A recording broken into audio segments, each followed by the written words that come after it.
Salve a tutti cari lettori, benvenuti o bentornati qui sul canale. Il video di oggi è nato per caso, dico la verità, o meglio è nato dalla visione di un altro video, quello di Chiara Martini, la quale insomma all'interno di questo video racconta un episodio un po' drammatico, parecchio drammatico che le è successo, che però allo stesso tempo ha fatto riflettere lei e dunque di conseguenza anche me su un aspetto, ovvero in caso di incendio quali e quanti libri voi salvereste della vostra libreria e soprattutto perché?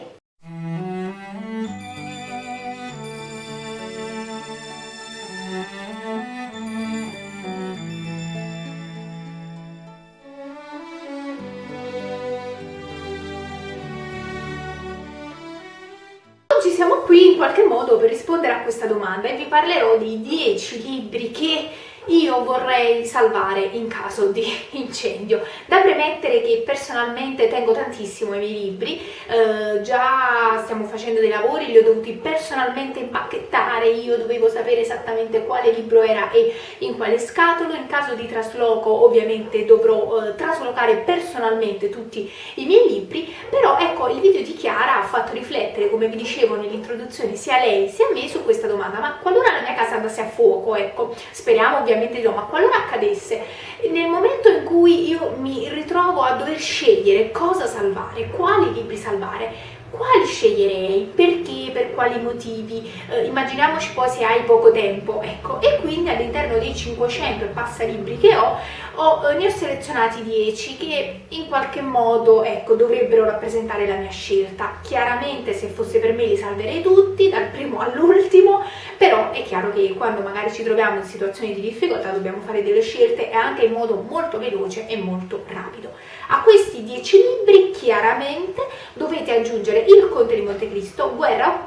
e Pace e Anna Karenina, ok? Questi non ve li citerò per non appesantire questo video e soprattutto per non essere ripetitiva nei confronti di chi mi segue fin dal primissimo video, però chiaramente quelli sono proprio la base, ok? Quello è proprio è ovvio, è inutile dirlo. Allora, partiamo subito. Allora, questi libri li ho scelti o perché rappresentano un genere particolare o perché mi hanno particolarmente colpito, mi hanno particolarmente tenuta impegnata mentalmente, oppure perché rappresentano, non so, il primo libro che ho letto appartenente a quel genere. Quindi non è una classifica da un punto di vista di valore, cioè dal più bello al più brutto, dal più importante al meno importante, ma in qualche modo appunto è una lista di quei 10 che vorrei comunque avere sempre con me o che comunque in caso di pericolo vorrei salvare proprio perché rappresentativi un po' di me e un po' di quello che sono. Allora, primo posto in qualche modo, comunque primo libro, in realtà ne sono 9 e quindi già non sono più 10 libri ma ne sono 19 più 3, 22, quindi altro che 10 libri, ed è la saga di Fairy Oak. Tutti e 9 libri, 10, 11, quanti ne saranno, io spero che la saga continui, perché rappresentano in qualche modo il mio primo e forse anche unico contatto con il libro di genere fantasy. Non saprei neanche se definirli veramente dei fantasy, io li definisco un po' di fantasy realistici, perché a me non piace il genere fantasy, non mi è mai interessato, ecco, leggere di questi mondi fantastici. Però questo è un mondo fantastico ma in qualche modo geograficamente individuabile, che in qualche modo veramente voi pensate di poterci entrare dentro tutti i giorni, ecco, non è il mondo delle acque fatate che voi sapete alla fine che non esiste. Questo è un villaggio che nasce attorno ad una quercia e dove i personaggi magici e non magici convivono fra di loro. Quindi questo, non so se si sente il treno in questo frangente, credo di sì. Ok, lo lasciamo passare, benissimo, andato. Dicevo dunque che per me questo rappresenta prima di tutto la prima saga alla quale io veramente mi sono affezionata, infatti volevo comprare i volumi, e poi appunto vi dicevo perché è un libro fantastico ma realistico, pieno di valori che forse quando hai i tuoi 10-11 anni forse non leggi con così tanta attenzione, però posso garantirvi che riletto a 20 anni sono dei libri magnifici. Forse non c'è la grande azione chiaramente che potete trovare in altri libri, ma ci sono tanti valori profondi che apprezzi solo col tempo, quindi è una saga alla quale sono veramente legata.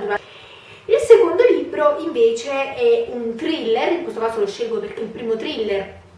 che io abbia mai letto, mi è piaciuto tanto, ho anche fatto un estratto e lo trovate sia qui su YouTube sia se mi seguite su Spotify, Anchor, dove volete, ovvero La donna senza passato di Hannah Ekberg. È un testo che mi ha veramente colpito perché io non avevo mai letto thriller e non sapevo effettivamente cosa aspettarmi, eppure ho trovato un libro dalla trama avvincente, forse in certi punti un po' surreale, ma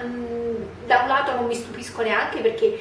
nonostante io sia molto giovane ho capito veramente che la vita può stupirti, a volte ci sono persone con personalità oppure che compiono azioni che, credetemi, neanche il miglior scrittore secondo me penserebbe mai a certe cose, perché lo scrittore nel momento in cui scrive un libro cerca comunque di essere verosimile, di essere credibile, quantomeno. Invece vi posso garantire che nella vita accadono delle cose che proprio superano ogni immaginazione. E quindi questo thriller mi è piaciuto tantissimo perché l'ho trovato da un lato verosimile, il fatto che questa donna perda la memoria e creda che la vita che ha fino a quel momento sia effettivamente quella, poi invece scopre di no e scopre tutt'altro mondo, ecco, scopre soprattutto il lato oscuro delle persone, e quindi secondo me è un thriller che mi è piaciuto molto, mi ha tenuta veramente attaccata alle pagine e quindi in qualche modo mi farebbe piacere averlo sempre con me. Numero 3, qui andiamo nel reparto gialli, non vi nomino però un giallo di Agatha Christie per quanto mi siano piaciuti, anzi di alcuni gialli vi dovrò poi parlare prima o poi in qualche video, ma lasciamo stare. Qui vi propongo Sipario veneziano di Maria Luisa Minarelli, che mi è piaciuto veramente tantissimo perché sono, come sapete, la saga dell'Avvocature Pisani, sono dei romanzi di gialli ambientati nella Venezia del Settecento, peraltro mi pare che recentemente sia uscito un nuovo volume e quindi lo devo assolutamente comprare, e questo fino adesso tra tutti i testi dell'Avvocatore Pisani è quello che mi piace di più perché è ambientato nel mondo del teatro, degli attori, dei musicisti, delle factotum, delle ballerine, quindi a me piace tantissimo il teatro, sento veramente la mancanza del teatro in questo momento e quindi è quello lì che peraltro mi è sembrato anche costruito meglio da un punto di vista stilistico da parte dell'autrice, e dunque ecco, quello è il giallo che rileggerei anche 50.000 volte. Numero 4, qui invece il libro che in qualche modo mi ha dato più emozioni e del quale mi piacerebbe vedere il sequel, il pre-sequel, il prequel, sequel, mi piacerebbe soprattutto vederlo in una trasposizione televisiva. Sto parlando di Ritratto di donna in Cremisi o Cremisi, non lo so, sbaglio sempre l'accento, ormai lo sapete, un libro che mi ha donato veramente delle emozioni incredibili, un libro ambientato nella Stoccolma dell'Ottocento, anche qui si apre con una scena a teatro, ma la storia prende una piega veramente incredibile, interessante e anzi secondo me mi pare sia 400 pagine, ma per me doveva essere molto più lungo. I personaggi li ho trovati fantastici, la storia straordinaria, ripeto, vorrei un seguito, spero che l'autrice svedese, se mai ascolti e veda questo video, ascolti la mia preghiera, e quindi questo ecco è quel libro che vorrei nel momento in cui ho bisogno di emozioni forti ma anche della grande storia d'amore. Io mi sono resa conto di avere pochissimi libri di narrativa rosa, ma questo li copre tutti, li supera tutti. Poi numero 5, qui ovviamente andiamo, vi ho parlato del titolo che mi ha colpito di più, ma qui parliamo di un personaggio, di un autore, scrittore, divulgatore che io amo, che avete anche trovato nella sfida con Vincenzo se non ve lo ricordate, ovvero I 3 giorni di Pompei di Alberto Angela, ma non perché l'abbia scritto solo Alberto Angela, ma perché è stato veramente, secondo me ancora ad oggi, è uno dei libri migliori su Pompei, vi aggiorna sotto forma di romanzo ma anche di saggio sulle scoperte di Pompei. Veramente recentemente mi pare Massimo Osanna, che era l'ex direttore del parco archeologico, ha pubblicato un altro libro sulle scoperte ancora più recenti, però in qualche modo se vi dovessi dire non siete mai stati a Pompei, volete documentarvi, volete capire, quello è il libro perfetto, quindi lo terrei con me perché mi piace il mondo antico, mi piace l'antica Roma, mi piace Pompei, mi piace Alberto Angela e quindi è il libro perfetto. Numero 6, allora qui anche qua non è un libro ma ne sono tanti, ovviamente salverei i miei saggi storici. No, io non potrei vivere senza storia, cioè per me sarebbe una cosa assurda pensare che tutti i miei libri di storia, i saggi storici vadano in fumo, quindi quelli li salverei con le unghie e con i denti, quindi tutti i saggi storici che ho, che ne sono 40, 50, non lo so, ho perso il conto, li salverei tutti. Se poi proprio dovessi scegliere un libro, vi dico ovviamente il libro La dinastia di Gesù, ecco, di cui vi ho parlato nel video successo, quindi è anche nella top 10, quindi non voglio dilungarmi, però se dovessi dirvi quel libro che vi fa riflettere, che vi fa vedere le cose da un punto di vista diverso, che vi appassiona, vi sconvolge, però io spero in positivo, chiaramente è quello. Però in linea generale io senza storia non potrei vivere, dunque tutti i miei saggi storici, miei poi come se li avessi scritti io, ma va bene. Al numero 7 invece qua diciamo è un po' il libro che vi deve accompagnare per tanto tempo e vi deve tenere attaccati alle pagine, farvi anche qui innamorare, ma soprattutto comunicarvi quella sensazione di qualcosa che deve essere gustato lentamente, ma che poi alla fine vi lascia quell'emozione veramente così forte al punto che voi non riuscite a staccarvi. Io mi ricordo che quando ho finito di leggere questo libro poi mi sono un attimo dovuta prendere una pausa perché era veramente scioccante. Sto parlando de Il Cavaliere d'Inverno di Paulina Simmons, di cui vi ho parlato nell'autore del mese di dicembre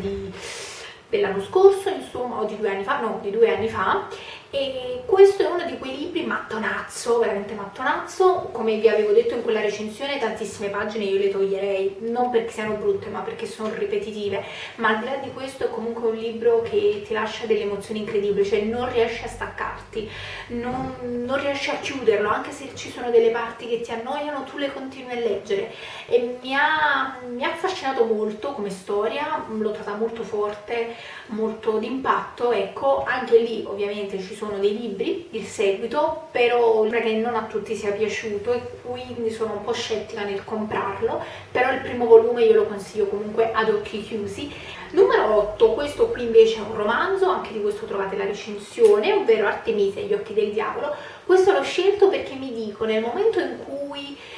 ecco, ipotizziamo i miei libri vadano in fumo, io ho bisogno di un libro che mi ricordi Napoli, che mi ricordi comunque la mia città, per quanto io abbia su questa città diciamo un parere tutto mio e non stiamo qui un attimo a sviscerarlo perché altrimenti questo video durerebbe 10 anni, però ho comunque bisogno ogni tanto di ascoltare per esempio la musica napoletana classica, di leggere un libro che mi riporti a Napoli. Ecco, nonostante io immagini magari la mia vita in un'altra città, ci sono altre città che mi piacciono più di Napoli, però ho bisogno sempre di quel libro che mi rimanda alle origini, no? Alle vostre radici, a quello che siete. Io credo che molto del mio modo di essere e di fare deriva dal fatto di essere cresciuta qui a Napoli, sostanzialmente con una famiglia napoletana. E tante cose non si possono spiegare. E questo libro poi mi piace tantissimo, sia per i posti, per l'arte, ovviamente perché la protagonista è Artemisia Gentileschi, per la storia, quale ruolo di Napoli nell'impero spagnolo tra il 500 fin quasi a inizi 700,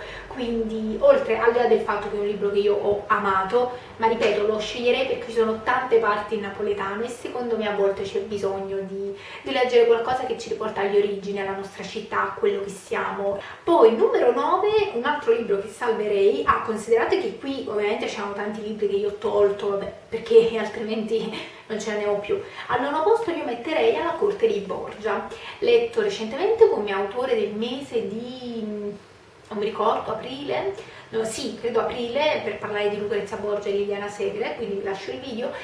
Questo lo sceglierei perché il Rinascimento è un periodo storico che io amo, comunque mi piace molto il 400-500, specialmente quello italiano, le varie corti, lo trovo veramente molto affascinante e la storia d'Italia di quegli anni mi conquista, ogni volta la trovo estremamente affascinante e interessante. E questo libro poi anche qua è un romanzo straordinario, è il primo testo di Giancarlo Gridis che io abbia mai letto, ma lo stile di questa autrice mi ha conquistata, infatti prima o poi leggerò anche gli altri, qual era l'enigma della Gioconda o qualcos'altro del genere, ma il libro è veramente stupendo, stupendo. Forse l'ho apprezzato ancora di più perché lo stavo leggendo mentre preparavo un esame su Machiavelli, quindi in qualche modo mi identificavo ancora di più in personaggi come Cesare Borgia, Alessandro VI, Lucrezia. Peraltro la protagonista anche qui è la nipote del re di Napoli,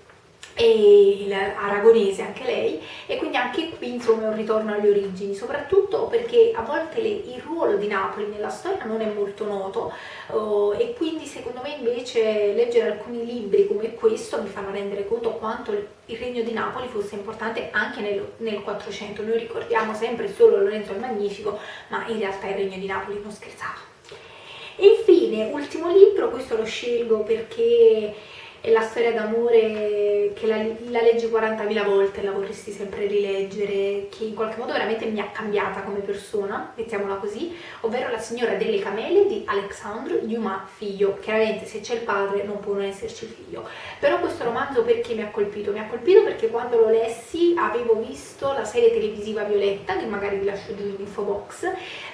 volevo leggere il libro, lo trovai straordinario, mi ricordo che ero ad Ischia quando lo lessi per la prima volta, l'ho riletto altre 2 volte, l'ho letto anche in francese, ma soprattutto io amo questo libro perché poi è stato fonte di ispirazione per La Traviata di Giuseppe Verdi, che io adoro. Un paio di giorni fa hanno fatto in TV appunto La Traviata, io proprio mi sono gasata, e è l'opera lirica che adoro, la conosco a memoria, l'ascolto 40 volte al giorno e mi dico che senza questo libro non ci sarebbe stata la Traviata di Verdi, e quindi è un libro al quale sono legata più che dall'affetto nei confronti dei personaggi, e comunque mi ha colpito molto anche perché è una storia vera, ispirata all'esperienza privata dell'autore, però ecco, ho pensato alla ripercussione che questo testo ha avuto poi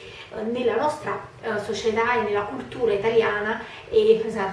altro che italiana, io direi mondiale, e quindi mi ha lasciato veramente un ricordo speciale. È un libro veramente molto piccolo che ho, sono 100 pagine scarse, però è una poesia ad ogni istante, al di là, ripeto, dello stile dell'autore. Diciamo che Alexandre Dumas figlio ha preso dal padre, ovviamente tale padre tale figlio. Questi sono i 10 libri che io salverei in caso di incendio, ma come già vi ho detto all'inizio li salverei tutti, motivo per cui fatemi sapere giù nei commenti quali libri voi salvereste in caso di incendio, oppure magari quali libri dareste volentieri alle fiamme, ecco, perché c'è anche il risvolto della medaglia, magari ecco questo sarà argomento di un prossimo video, ovvero i libri che brucerei o che manderei al rogo, ecco, come si faceva una volta. Quindi fatemi sapere quali sono magari le vostre scelte, se avete letto alcuni di questi testi e in qualche modo vi hanno colpito. Noi ci vediamo prossimamente e ricordatevi che la lettura sia sempre con voi. Ciao!